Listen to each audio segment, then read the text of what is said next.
চলো, তো আজকে যেটা আমরা পড়বো সেটা হচ্ছে ফার্স্ট যে Jain council. What is the Jain council? কি হয়েছিল এই জৈন কাউন্সিল, আর কেন এই জৈন কাউন্সিলগুলো হয়েছিল সেই সম্পর্কে আমরা পড়বো। চলো হেডিং করো খাতায় যে জৈন কাউন্সিল। তো কাউন্সিল মানে আমরা কি বুঝি? কাউন্সিল মানে হচ্ছে মেনলি যে মিটিং। তো জৈন কাউন্সিল যেটা হয়েছিল যে সেটা ছিল যে জৈন মঙ্ক যারা ছিল যে তাদের, মানে meeting of Jain monks. And why council মানে হঠাৎ কি এমন হয়ে গেল যে why the council is needed, কেন মানে সেই টাইমে জৈন কাউন্সিল নিডেড হয়েছিল, বা তার ব্যাকগ্রাউন্ড কি ছিল জৈন কাউন্সিলের, যে কেন দরকার পড়ে গেছিল সেই টাইমে জৈন কাউন্সিলের জন্য। তো যখন হোয়েন দ্য মহাবীরা ডাইড, মানে মহাবীরা যখন মারা যায় তখন কি হয় যে তার যে teaching process of teaching of Mahavira, যে মহাবীরার যে টিচিং প্রসেসগুলো ছিল সেটা মানুষদের কাছে নিয়ে আসার জন্য বা মানুষদের মধ্যে আলোচনা করার জন্য বা সেই স্প্রেড করার জন্য মানে প্রসেস অফ টিচিং প্রসেসটাকে স্প্রেড করার জন্য, মানে one Monk to another Monk বা গ্রুপ অফ মঙ্কের মধ্যে স্প্রেড করতো যে টিচিংগুলো, বা যারা ধরো পুরনো মঙ্ক ছিল যে তারা নতুন মঙ্কের কাছে স্প্রেড করতো জৈন টিচিংটাকে। এই জৈন টিচিংটা স্প্রেড করার জন্য আমাদের ফার্স্ট জৈন কাউন্সিলের নিড হয়েছিল। তাই তখন কি করলো যে অ্যারাউন্ড দ্য 3rd BC, কখন? অ্যারাউন্ড দ্য 3rd BC-তে ফার্স্ট জৈন কাউন্সিল হয়েছিল। কখন হয়েছিল first Jain council? Around the 3rd BC। 3rd BC-তে কি হয়েছিল? ফার্স্ট জৈন কাউন্সিল হয়েছিল। আচ্ছা, এই জৈন কাউন্সিলটা কোথায় হয়েছিল? প্লেস কি ছিল? The place of first Jain council ছিল Pataliputra. Pataliputra is the first places of Jain council। এটা এমসিকিউর জন্য খুব ইম্পর্টেন্ট কোশ্চেন। তো এই ফার্স্ট জৈন কাউন্সিলের প্রেসিডেন্ট ছিল, প্রেসিডেন্ট মানে লিডার বা লিড করেছিল কে? এই ফার্স্ট জৈন কাউন্সিলটাকে লিড করেছিল একটা খুব ফেমাস নাম আছে, যে নামটা আমরা আগেও পড়েছি, সেটা হচ্ছে কি স্থূলভদ্র। কে? স্থূলভদ্র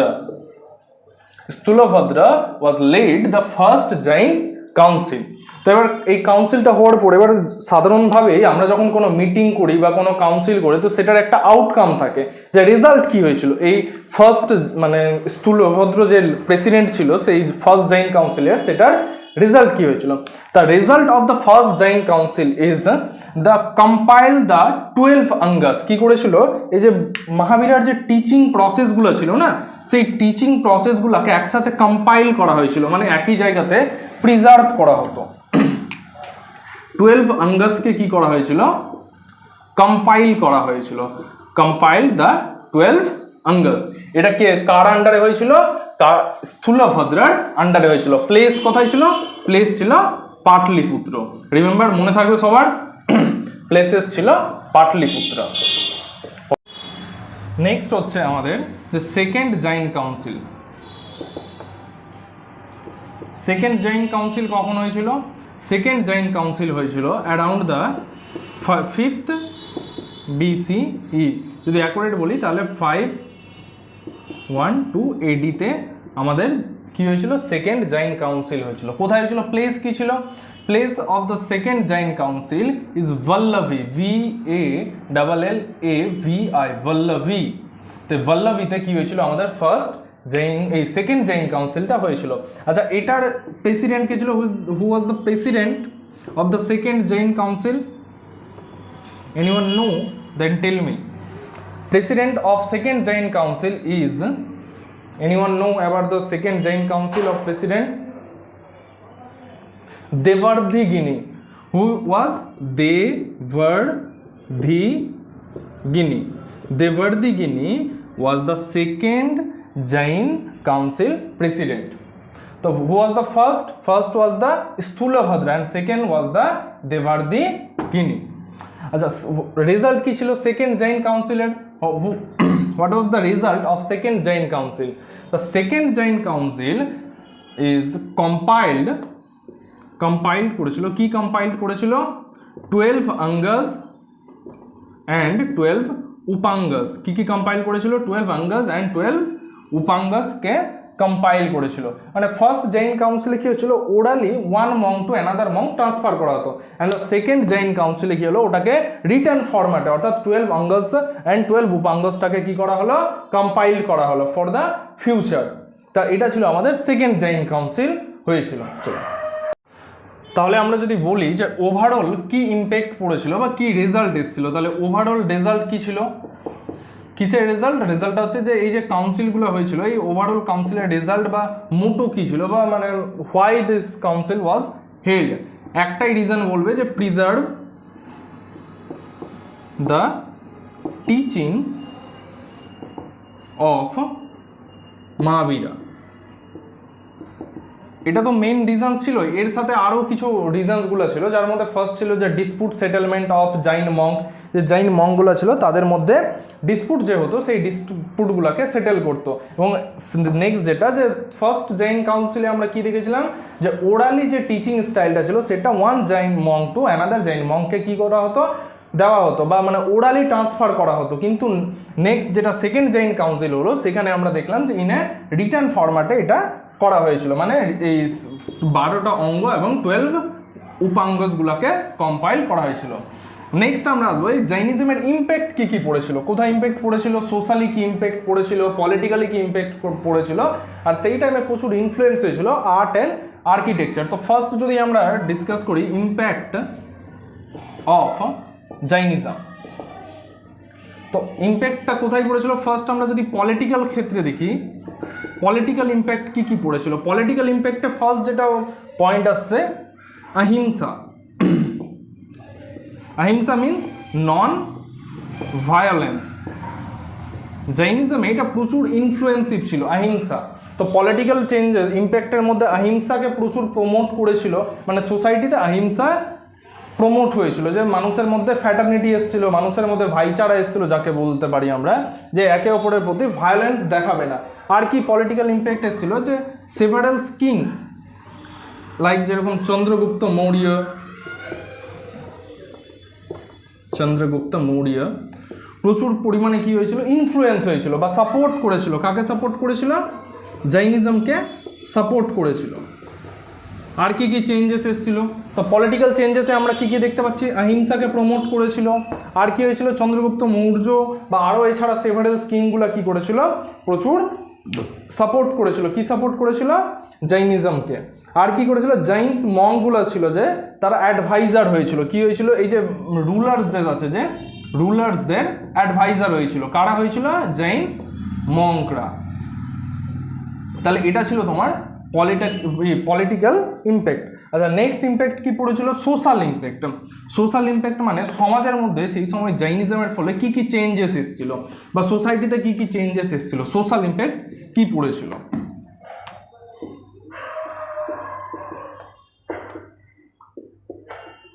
সোশ্যাল ইম্প্যাক্ট কি পড়েছিল, তাহলে বলো এবার সোশ্যাল ইম্প্যাক্ট কি পড়েছিল। তো সোশ্যাল ইম্প্যাক্ট কি করেছিল, সোশ্যাল ইম্প্যাক্টে আমরা ফার্স্টেই জেনে এসেছি যে জৈনিজম বা জৈনরা কি করেছিল, ফার্স্টে বেদাকে রিজেক্ট করে দিয়েছিল, বেদাকে রিজেক্ট করেছিল। তো এবার এখান থেকে আমরা একটা জিনিস তাহলে বলতে পারি, যখন বেদাকে রিজেক্ট করেছে তো বেদাতে কি কন্টেন্ট ছিল, বেদাতে কন্টেন্ট ছিল রিচুয়ালস, স্যাক্রিফাইসেস। তাহলে জৈনিজম বা সোশ্যাল ইম্প্যাক্টে আমরা বলতে পারি যে জৈন কি করেছিল, রিচুয়ালিজমকেও রিজেক্ট করে দিয়েছিল বা রিচুয়ালিজমটা বাদ দিয়ে দিয়েছিল, রিচুয়ালিজমকে পুরোপুরি ডিনাই করেছিল। যেহেতু বেদাসকে তারা ডিনাই করছে, তাহলে কি করছিল তারা, যে রিচুয়ালিজমটাকেও ডিনাই করেছিল। আর কি করেছিল, প্রমোট করেছিল। কি প্রমোট করেছিল, তাদের যে ভাউসগুলো ছিল, যে তাহলে সেখানে ট্রুথটাকে প্রমোট করেছিল, মানে মানুষকে বলতো যে তোমরা সত্যি কথা বলো, সৎ পথে চলো, সৎভাবে আর্নিং করো বা সৎভাবে নিজের লাইফ স্পেন্ড করো, সেই কাজগুলো করেছিল। আর তার সাথে কি করেছিল, তারা এনকারেজ করেছিল। এনকারেজ করেছিল, চ্যারিটি এনকারেজ করেছিল। চ্যারিটি মানে এই যে আমরা এখনকার টাইমে দেখতে পাই বিভিন্ন এনজিও, তো সেই সময়ও ছিল যে এই জৈনিজম চ্যারিটিকে প্রচুর এনকারেজ করেছিল। কি করেছিল, চ্যারিটি এনকারেজ করেছিল, মানে চ্যারিটিকে সাপোর্ট করতো। কারা সাপোর্ট করতো, জৈনিজমরা চ্যারিটিকে সাপোর্ট করতো। আর কি করতো, আর করেছিল এরা যে vegetarianism and respect all the livings being, মানে ভেজিটেরিয়ানিজম মানে টোটালি সবাইকে কি বলেছিল, ভেজিটেরিয়ান। মানে ভেজ খাওয়াকে তারা প্রমোট করতো, নন ভেজের এগেনস্টে ছিল। আর কি করেছিল মানুষকে, যে অল লিভিং বিংকে সাপোর্ট করতো, অল লিভিং বিং মানে সেই লিভিং বিংটা একটা গাছ হোক বা ছোট্ট একটা পিঁপড়া, সেটাকেও তারা সাপোর্ট করতো। তাহলে এখান থেকে যদি বলি সোসাইটিক্যাল চেঞ্জেস কী কী এসেছিলো, ফটফট করে একবার রিভিশন করে দিবে। যে ফার্স্ট আমাদের সোসাইটিক্যাল চেঞ্জেস ছিল ট্রুথকে সাপোর্ট করতো, রিচুয়াল যে ছিল সেই রিচুয়ালগুলোকে রিজেক্ট করেছিল, মানে তারা রিচুয়ালিজমের এগেনস্টে ছিল। আর কি করেছিল, চ্যারিটিকে তারা সাপোর্ট করতো, আর ভেজিটেরিয়ানের যে সিস্টেমটা ছিল সেটাকে নিয়ে এসেছিল। আর অল লিভিং বিল, সে একটা ছোট্ট পোকা হোক বা কোনো উদ্ভিদ হোক বা আরও কিছু হোক, সেটাকে প্রত্যেকটা জীবের সমান বাঁচার অধিকার আছে, এই জিনিসটা তারা ইম্প্যাক্ট ফেলেছিল। তো এইগুলো ছিল আমাদের সোশ্যাল ইম্প্যাক্টের মধ্যে। Next, we discussed about the art and architecture of Jainism. সেই টাইমে জৈনিজমের কিছু মানে ফেমাস আর্কিটেকচার আছে যেটা এখনো আমাদের এক্সিস্ট করে ইন্ডিয়াতে, এবং কিছু আর্কিটেকচার মাস্টারপিস আছে ইন্ডিয়ার। তার মধ্যে ফার্স্ট আর্কিটেকচারে যদি আমরা আসি তো সেটা ছিল cave type temple. Cave type temple presently উড়িষ্যাতে লোকেটেড আছে। কেভ টাইম টেম্পলের মধ্যে দুটো ফেমাস নাম ছিল, first one is Udayagiri and the second was is Khandagiri. Both are presently located in Orissa. And another famous art and architecture is হাতি গুম্ফা। হাতি গুম্ফা হাতি গুম্ফা ইজ অ্যানাদার ফেমাস আর্কিটেকচার। এটা কত অ্যারাউন্ড দ্য 2nd সেঞ্চুরি এটা তৈরি হয়েছিল। আর এছাড়াও আরও কিছু আছে, যেরকম স্কাল্পচারের মধ্যে, এটা তো তোমার হয়ে গেল আর্ট অ্যান্ড আর্কিটেকচার বা কেভ টাইপ টেম্পল। বাট এছাড়া স্কাল্পচারের মধ্যে কিছু আছে। স্কাল্পচারের মধ্যে ইন্ডিয়ার যেটা মাস্টারপিস বাহুবলী স্ট্যাচু। কি আছে? বাহুবলী স্ট্যাচু। কোথায় আছে এই বাহুবলী স্ট্যাচুটা? বাহুবলী স্ট্যাচু কোথায় আছে? এই বাহুবলী স্ট্যাচু আছে শ্রবণ বেলাগোলা। শ্রবণ বেলাগোলা, এটা হচ্ছে ইন্ডিয়ার একটা মাস্টারপিস। শ্রবণ বেলাগোলাতে আছে বাহুবলী স্ট্যাচু। আর এর সাথে আরো কিছু টেম্পল ছিল। The temple is Dilwara temple at Mount Abu. কি ছিল? Dilwara temple at Mount Abu. তো এগুলো ছিল আমাদের জৈন আর্ট অ্যান্ড আর্কিটেকচার। কি কি ছিল তাহলে একবার যদি আমরা রিভিশন করি, তাহলে কেভ টাইপ টেম্পলের মধ্যে কি কি ছিল? উদয়গিরি ছিল, খন্দগিরি ছিল, যেটা কোথায় লোকেটেড আছে? উড়িষ্যাতে। আর তার সাথে আরেকটা কি আছে? হাতি গুম্ফা আছে। হাতি গুম্ফা অ্যারাউন্ড 2 সেঞ্চুরিতে তৈরি করা হয়েছিল। হাতি গুম্ফা, হাতি গুম্ফা কোথায় আছে? এই হাতি গুম্ফাটাও হচ্ছে সেম তোমার সেভারেল কেভ কার্ড টেম্পলের মধ্যে। নেক্সট আসছি আমরা যে স্কাল্পচারের মধ্যে কি ছিল? বাহুবলী স্ট্যাচু। বাহুবলী স্ট্যাচুটা খুবই ফেমাস, ইন্ডিয়ার মাস্টারপিস বলা যেতে পারে। বাহুবলী স্ট্যাচুটা কোথায় আছে? শ্রবণ বেলাগোলাতে আছে। আর তার সাথে আরেকটা যেটা টেম্পল ছিল আমাদের, সেটা ছিল দিলওয়ারা টেম্পল। কি নাম ছিল টেম্পলটার? দিলওয়ারা টেম্পল। দিলওয়ারা টেম্পলটা কোথায় আছে? মাউন্ট আবুতে আছে। এই জিনিসগুলো তোমরা নোট করে নিবে, এটা এমসিকিউর জন্য প্রচুর ইম্পর্টেন্ট। এখান থেকে কনফিউজিং কোশ্চেনগুলো দিতে পারবে, যে লোকেশন দিয়ে দিল, বা এখান থেকে বলতে পারবে যে কোনটা কেভ টাইপ টেম্পল ছিল, কোনটা স্কাল্পচার ছিল। এই জিনিসগুলো তোমরা লিখে নিবে খাতাতে। নেক্সট আমরা যেটা লাস্ট টপিক পড়ব, ডিক্লাইন অফ জৈনিজম। সেই টাইমে জৈনিজম কেন ডিক্লাইন করেছিল এর কিছু রিজন আমরা ডিসকাস করব। ফার্স্ট রিজন যদি আমরা দেখি, তার ছিল স্ট্রিক্ট রুলস। স্ট্রিক্ট রুলস কি কি ছিল? ফাস্টিং করতে হতো অনেক টাইম, ফাস্টিং ছিল, নন ভায়োলেন্স ছিল।